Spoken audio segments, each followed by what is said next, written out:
I've been jumping off the deep end. Don't get no sleep on the weekend. They say I'm weak, them niggas reaching. I'm a god, I ain't even gotta pretend.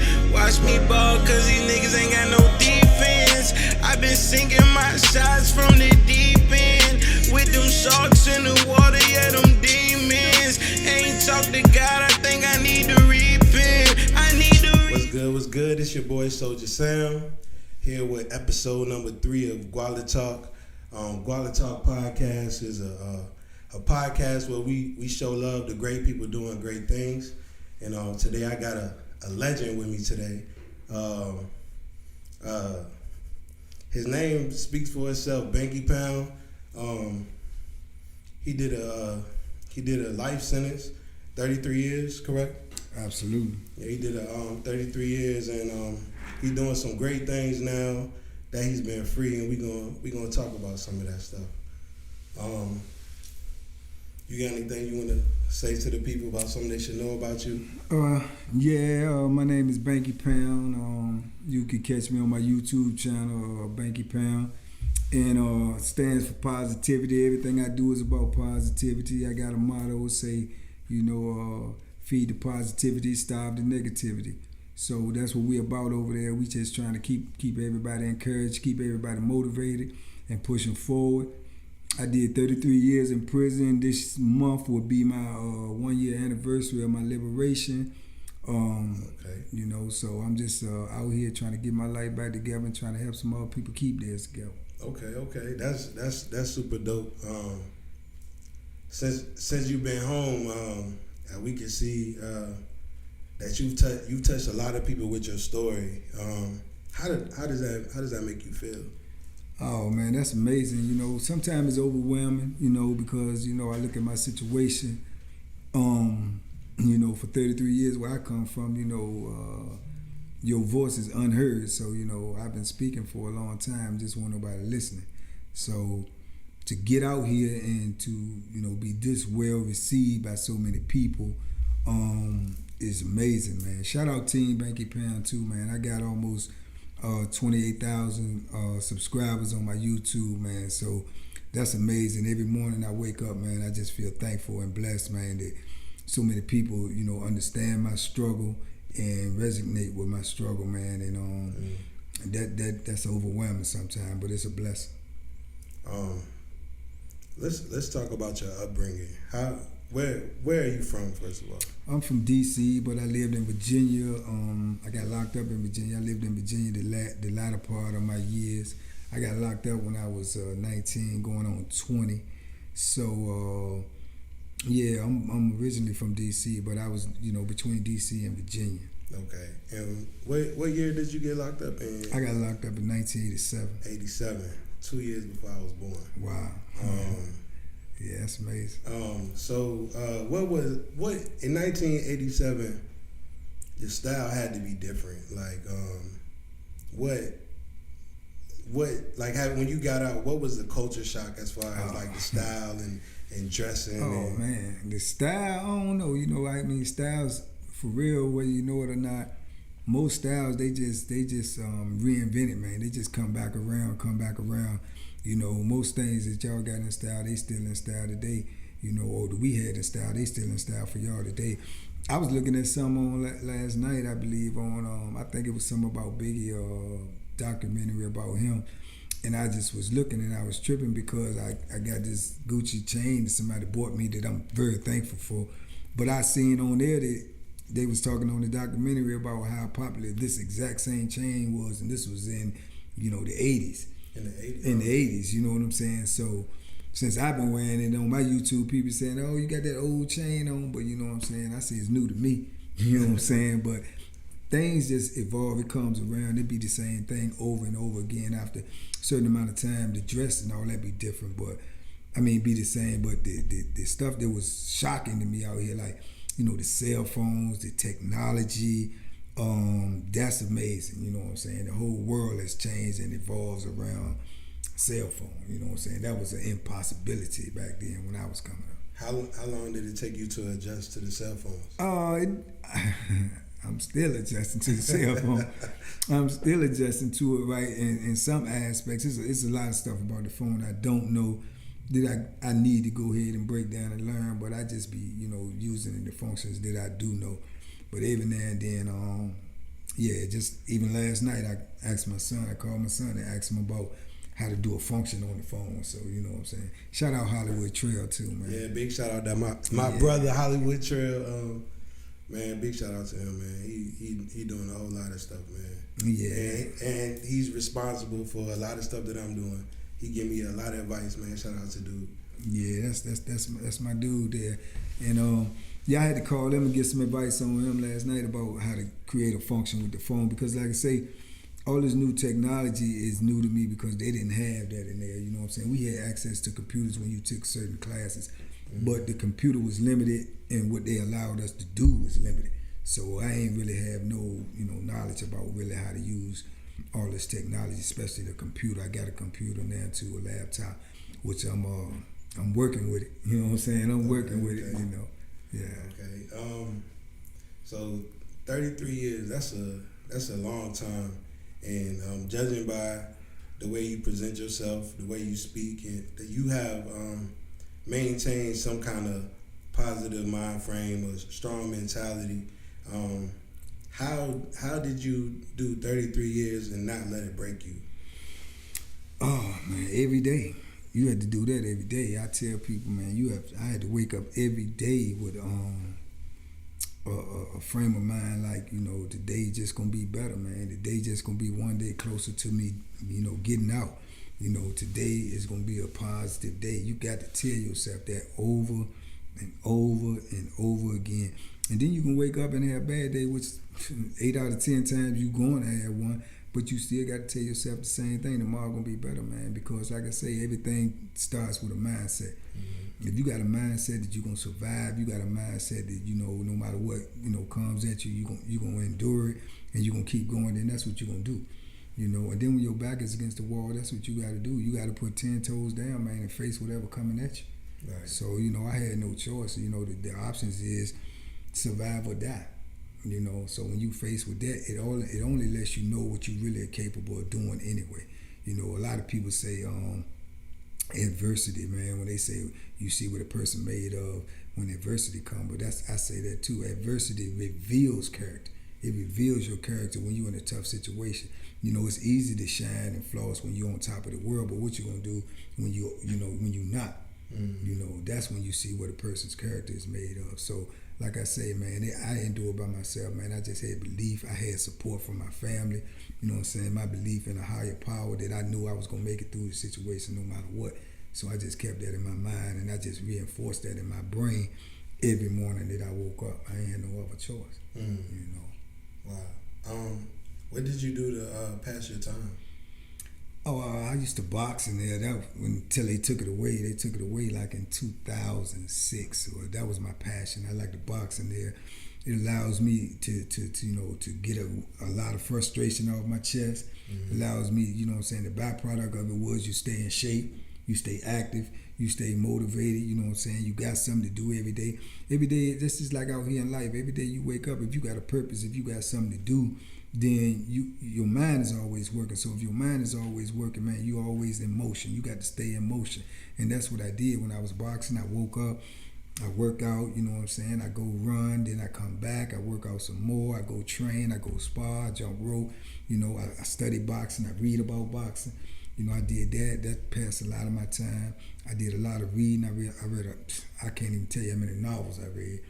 I read a lot of novels, you know what I'm saying? So, yeah, this was all after I got acclimated to being in prison because, like anybody else, when I first went in, I was young, so I was with all the knucklehead foolishness, Mm-hmm. I'm fighting and getting in trouble and gambling and doing all the foolish stuff, until I had to lock my brain in that this ain't gonna make it, you know what I'm saying? Right. This not gonna get it. Right.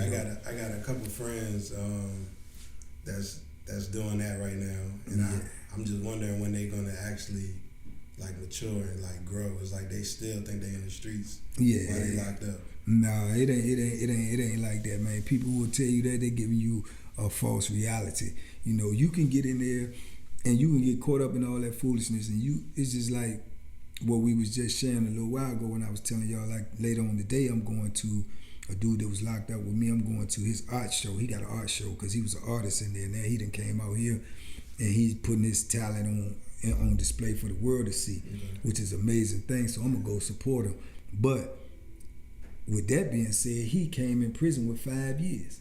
He did 38 years straight because of that. Being in prison, getting caught up in the prison life, doing prison things, thinking, okay, well, I'm here, I can do this, I can do that, you know what I'm saying? I'm all right, I ain't gonna get out for this time. Man, them people keep you in there forever. You know, they'll keep you in there forever. You can get in there, you can catch more time doing foolishness, and them people will just keep bagging up your date and bagging up your date and bagging up your date, and you may not never get out. And a lot of people out here don't know, too, if you go into prison with a life sentence, 2 life sentences, 3 life sentences, or whatever the case may be, the people don't have to let you go. You know, a lot of people don't understand that. Nah, they do not have to let you go. If you got a life sentence, when it comes time for you to go up for parole, you go up for parole. And if you don't make it, then you go up the following year. And then if you don't make it the following year, you got people who got turned down 20, 30 times. So you talking about that's 30 years worth of turn down. I got turned down myself 15 times. Whoa. So that was 15 years that I could have been out here, but they said no. You know, so just by the grace of God, they said yes on the 16th time, but that's not guaranteed. So you get in prison and you get caught up with the life that they living in, the lifestyle that they living in prison, and you think that, oh well, my time will come, I'm gonna get out anyway. Nah, that's not guaranteed, bro. It's not. You know, so yeah, you got to get your mind right, man, when you in there. You gotta get your mind right when you out here. You can't be no follower. You gotta be an independent thinker. You got to start thinking for yourself, because only you are going to be the one who pay for whatever actions you do. No matter what anybody else tell you, you are going to be the ultimate one who pay for anything that you do. You know, and a lot of dudes don't understand that, and they use their ego, man. They driven by ego, which all of us have, but men have strong egos. You know, and I mean, my acronym for ego, as I say, that's every guy's opinion of himself. That's just your opinion. That's powerful. You know, yeah, that's what I feel that you know, your ego is. That's just every guy's opinion of himself. But that may not be the reality to the world. Right. That's what you think of yourself. That's why you ego driven. Right. But you have to humble yourself and realize, man, that, you know, the world don't revolve around you. You know, and you can get caught up in situations, man, that you just can't get yourself out of. So, like I say, don't do what you think, man. Think about what you do. Right. You know, and that's a big difference. You know. I see, like a lot of people that get locked up, they end up like joining gangs and things like that to survive. Right. Would you recommend joining a gang, or just doing the time by yourself and figuring out your way? Yeah. I mean, no. Listen. To each his own. I don't knock them cats. Whatever they do, they feel what they got to do for themselves. Right. But if you ask me would I recommend it, I would say no. You know, I did 33 years. I did 33 years by myself. You know, I wasn't involved in this gang, that gang, this. I wasn't involved in none of that. I'm by myself, because just like I said, I got to pay for my actions. Nobody else. You see what I'm saying? When you in a gang, or you being told what to do, or you're doing something to appease someone else, that's not going to suit you in the long run. Right. You see, if I'm in a gang and I go do something that they tell me to do, and then I got to do the time, the whole gang ain't got to do the time. You know, if it be repercussions that come behind that. See, I used to tell the young cats in there, when they tell me that they in the gang and stuff in there, this is after I was seasoned and I've been in there a while. I used to always try to get the young dudes good advice. If I can't give them no advice at all, I'm gonna give them some good advice, or nothing at all. So I used to tell them the same thing. It's like, if you go do something with your gang buddies and y'all jump on this dude today, right? You got 10 years to do. So then next year you get transferred. You on a whole nother institution, and you run into them dudes, and where your gang buddies at?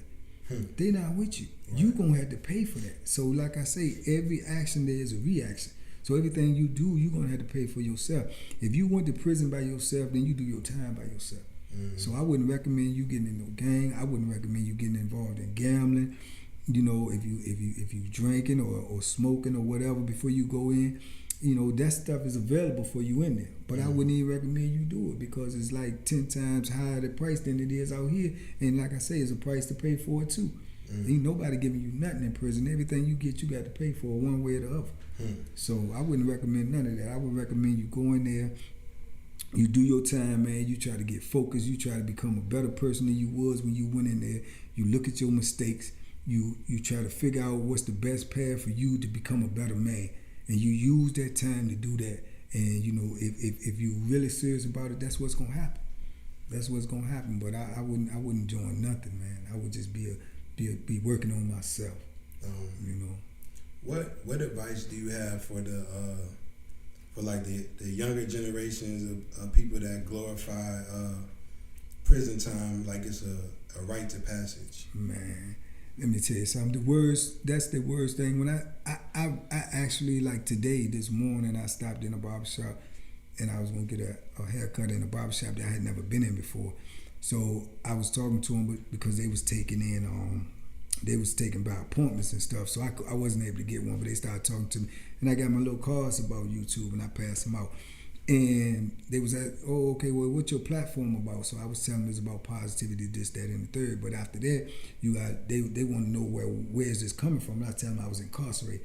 Every time I have to tell someone that, and I had to say I was incarcerated for 33 years, to me, it's like a jab at me. I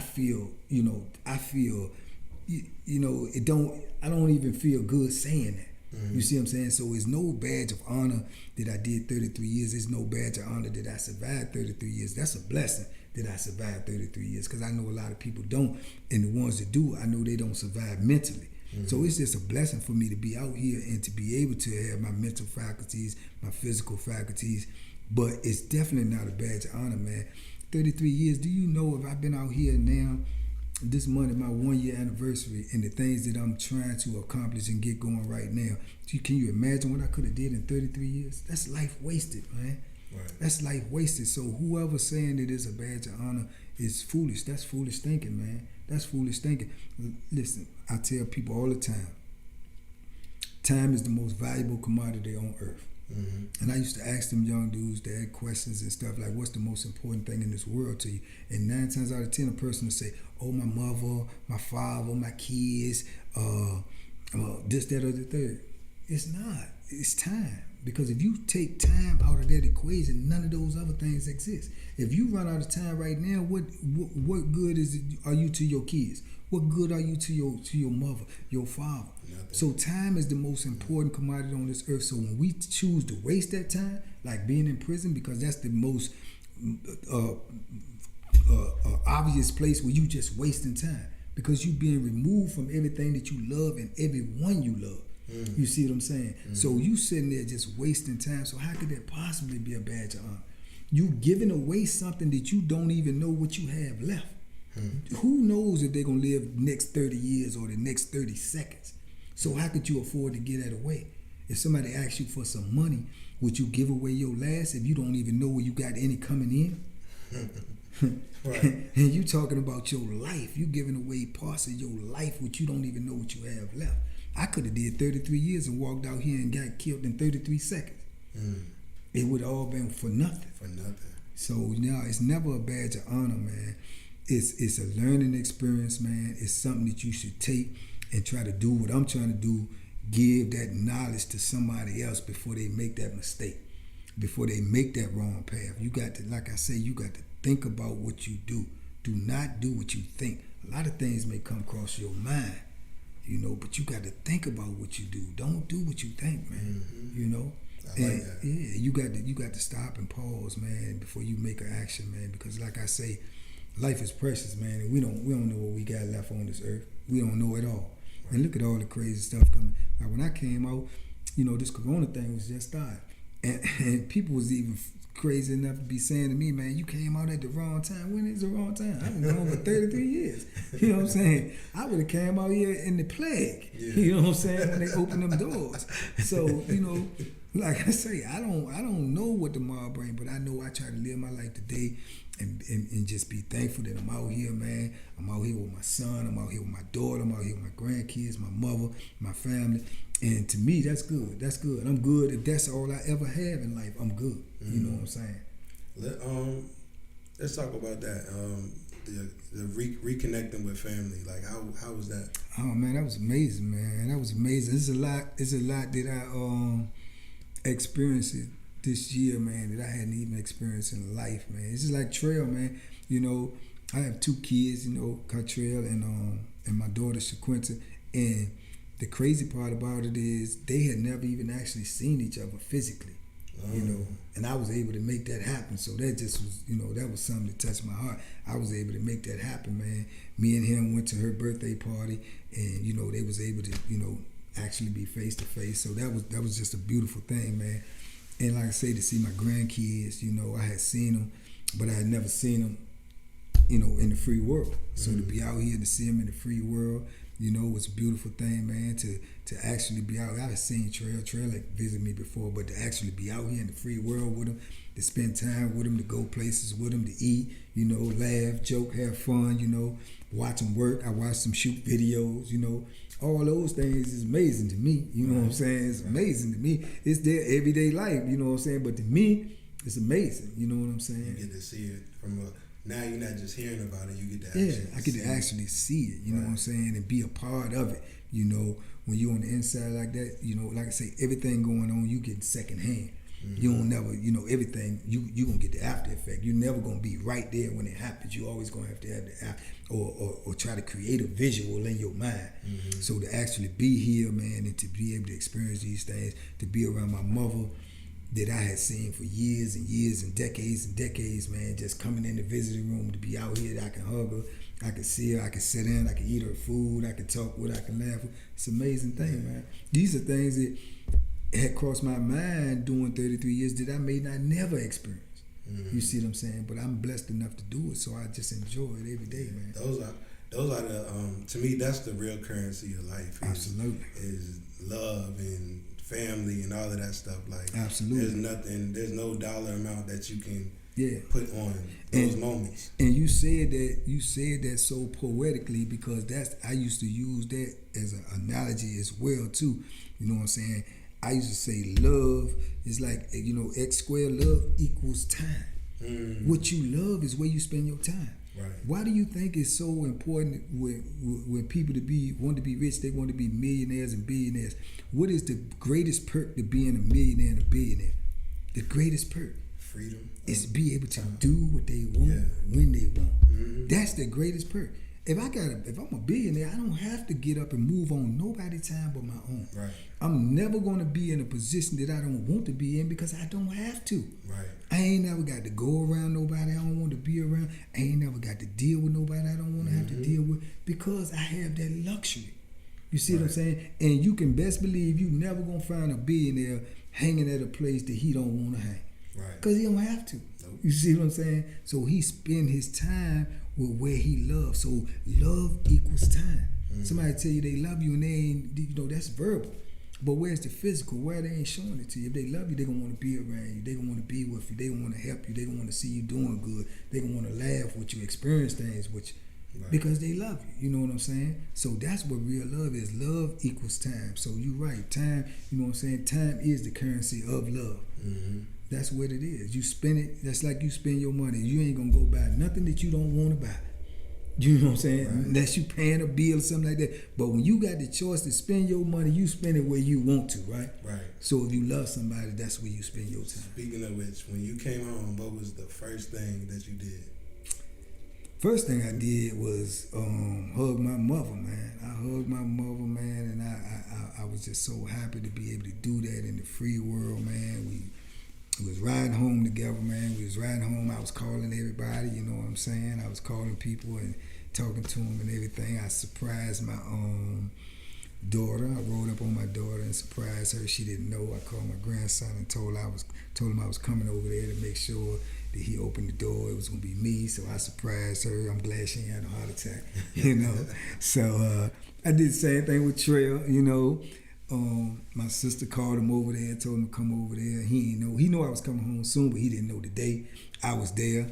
He walked in the house, and I just came around the corner, shocked him, you know what I'm saying? So all those are memories that, it was awesome to me, you know what I'm saying? It was just awesome, man. Yeah, because I remember Trell saying you was going to come home later than when you actually came home, I believe. Yeah. I think you come I was home. trying to get home. I was trying to get there before his birthday. Yeah. You know what I'm saying? Like his birthday in a couple of days. Now, Yeah. I got here a couple of days later because, those politics of the prison. But yeah, I was already finished doing my time, but they just had to get all the paperwork and all that stuff together. But yeah, I was trying to get out here for his birthday, but I did shock him though. You know what I'm saying? So you came home, and you fell into success. I wouldn't want to say fell into success. Success found you. Yeah, I was home just for a little while, man, and a guy got in touch with me. I think I might have been home a month, maybe 2.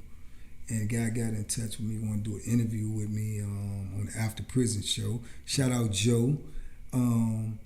So I go do the interview with him, man, and he just told me he just wanted to talk to me about my prison experience and my life or whatnot. And like I said, that's a blessing to be able to talk about it if it can help somebody, if it can give somebody some type of insight and some type of knowledge, Mm-hmm. So that's what I did. I just was telling them, my situation, my story. So evidently it got a lot of views or whatnot. So he called me back. He wanted to do a part 2. I went ahead and did the part 2, and then he just asked me other things that I was doing in prison. I told him I was boxing, and my passions was like cooking. I like to cook. Cooking was therapeutic to me. You know what I'm saying? I cook, man. I just get in my own zone, cut my music on. Either cooking or working out was therapeutic to me.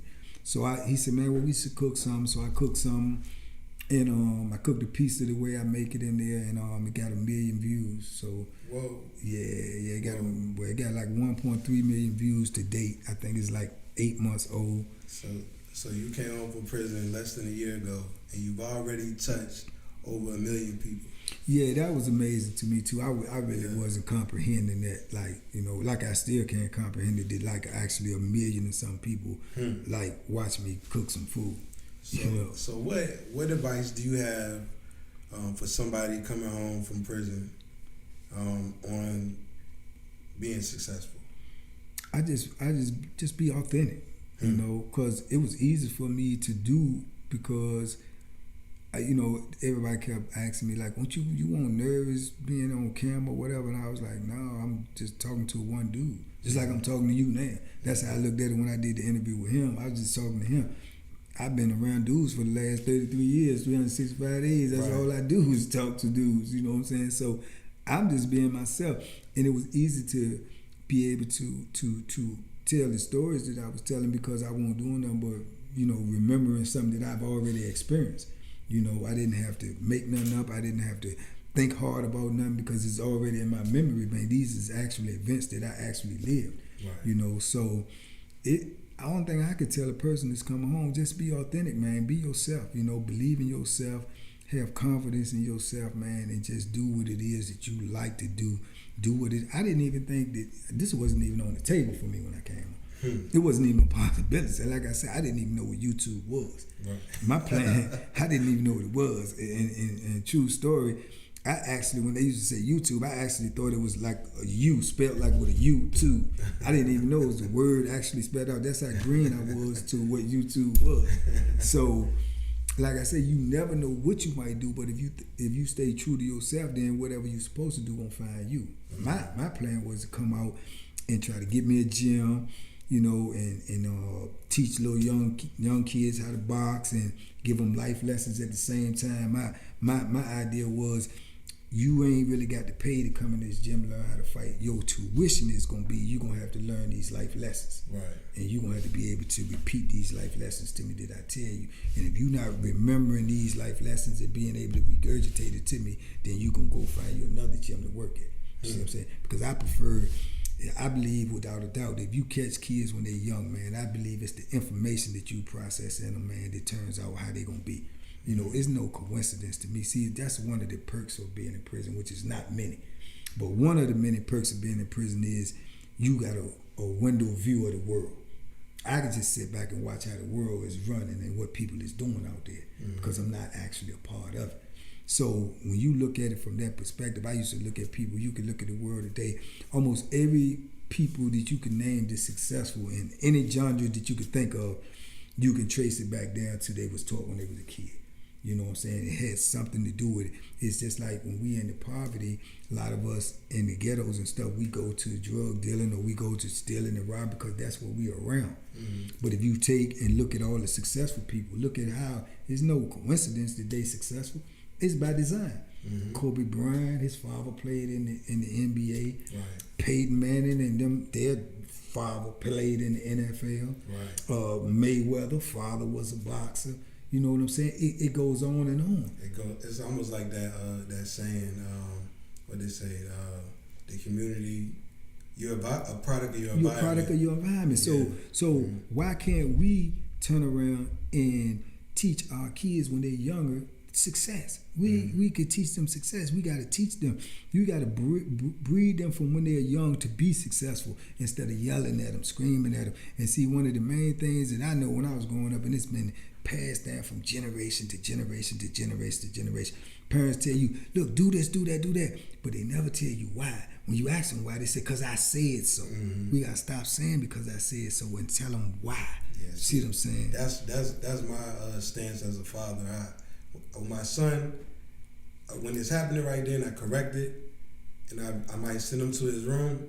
I give him time to think about it, and then I go in there and I explain to him why I said what I said, why I did what I did, why what he did was wrong, you know. And that's right there. Yeah. You have no idea how far that is really gonna go, and you also creating a new thought process for him, for your generation, for your bloodline, because he's going to turn around and do the same thing to his kids and so on and so forth. Right. You see what I'm saying? And that's what you got to do. You got to change the mindset.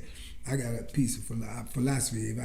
I know I done mentioned that word a lot of times because I read a lot of philosophy. I studied philosophy for about 17 years. So, and one of my philosophies is if nothing changes, nothing changes.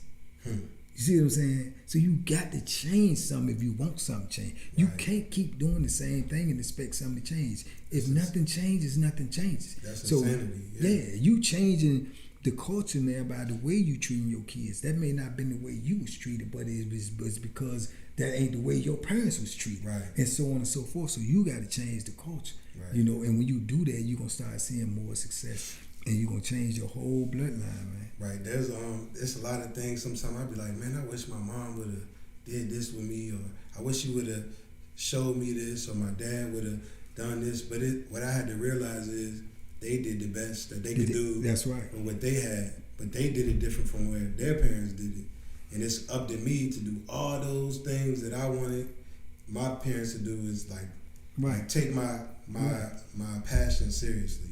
So my son wants to do music. He got a project out right now. I seen my man before. I seen he rap for me.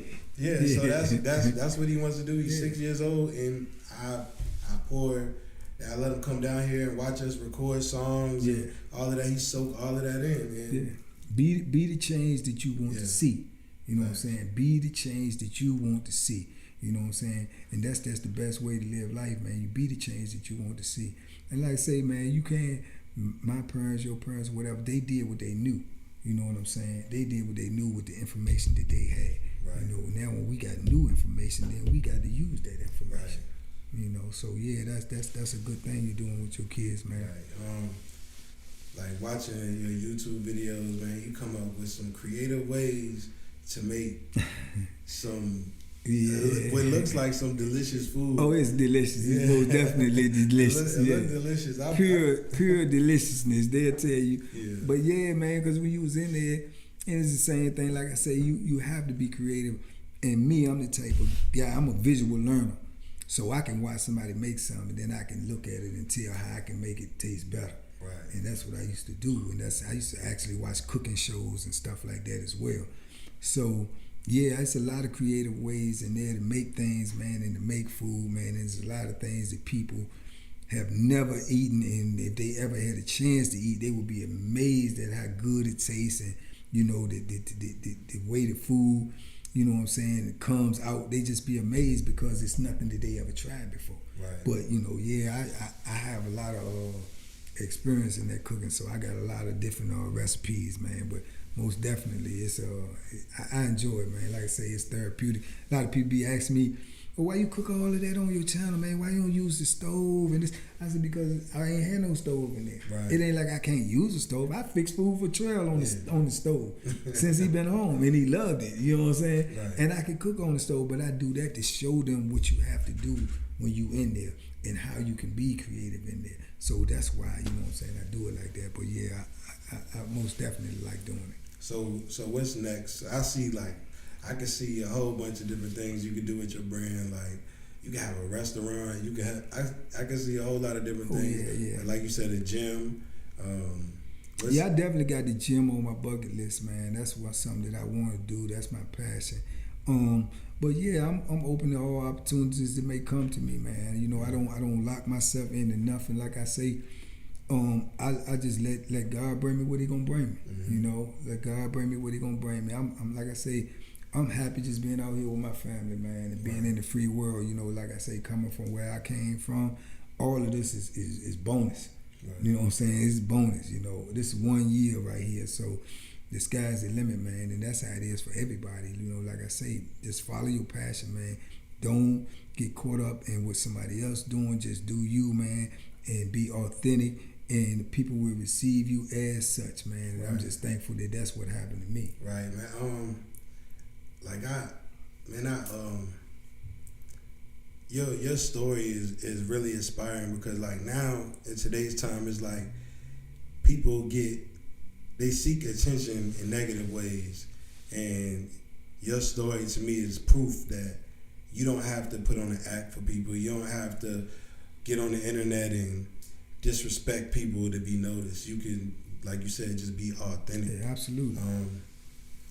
Before we wrap this up, do you got any advice you want to give to some kids or somebody that might be watching that might be headed down the wrong road or something? I know you said that you want to motivate and inspire and things like that. Absolutely. I would say to them the perfect advice would be one of my philosophies that I came up with. They actually painted this on the wall in prison before I left, because I was what they call a senior coordinator in the reentry, where I facilitated classes every day. I talked to the whole pod, which was a group of 80 men, and I had to say something motivational, inspirational every day.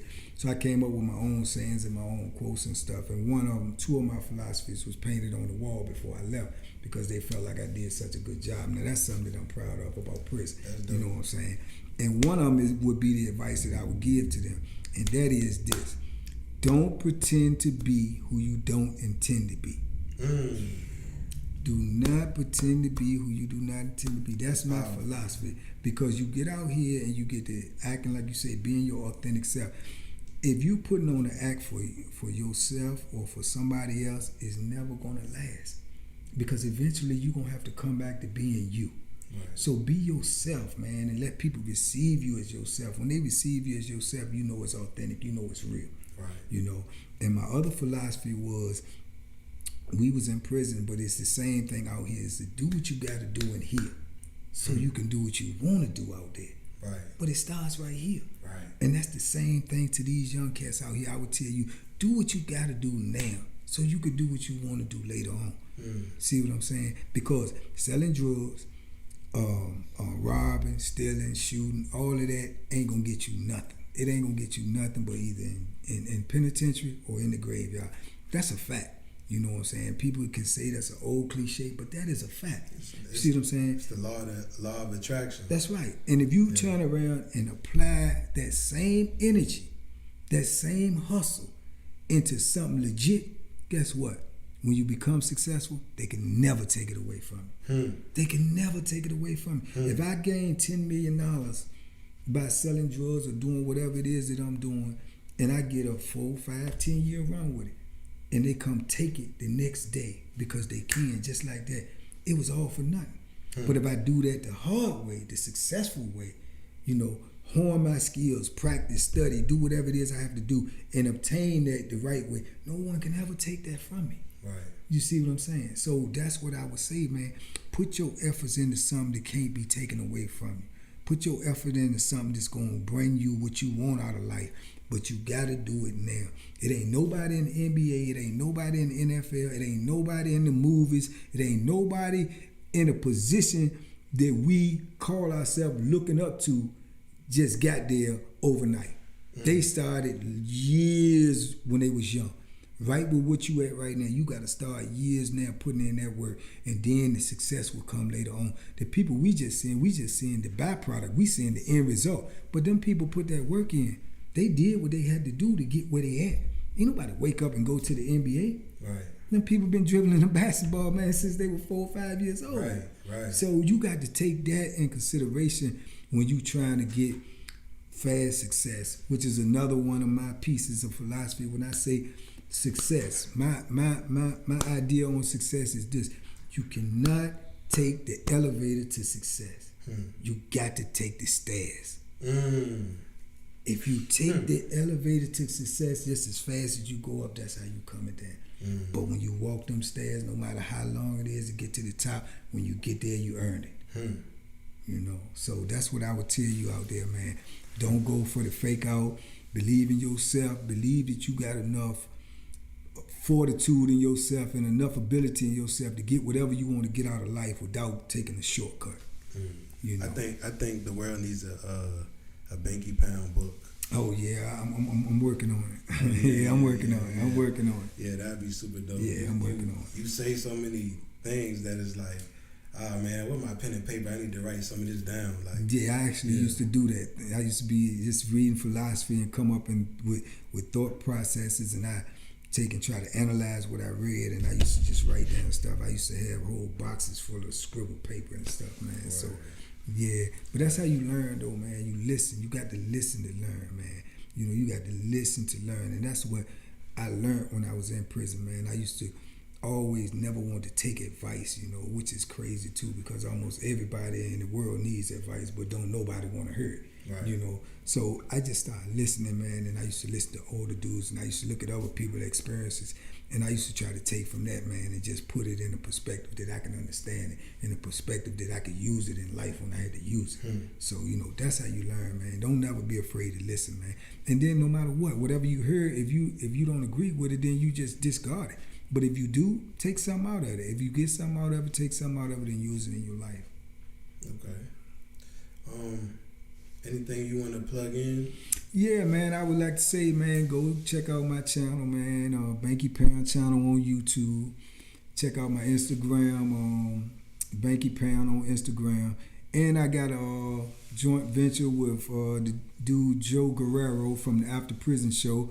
We got the After Prison Podcast, which we be doing what we're doing right here. Okay. This is why I wanted to come here and support him with this, because, you know, each one teach one. You know, Appreciate it. Absolutely. It was a pleasure to be here. Yeah.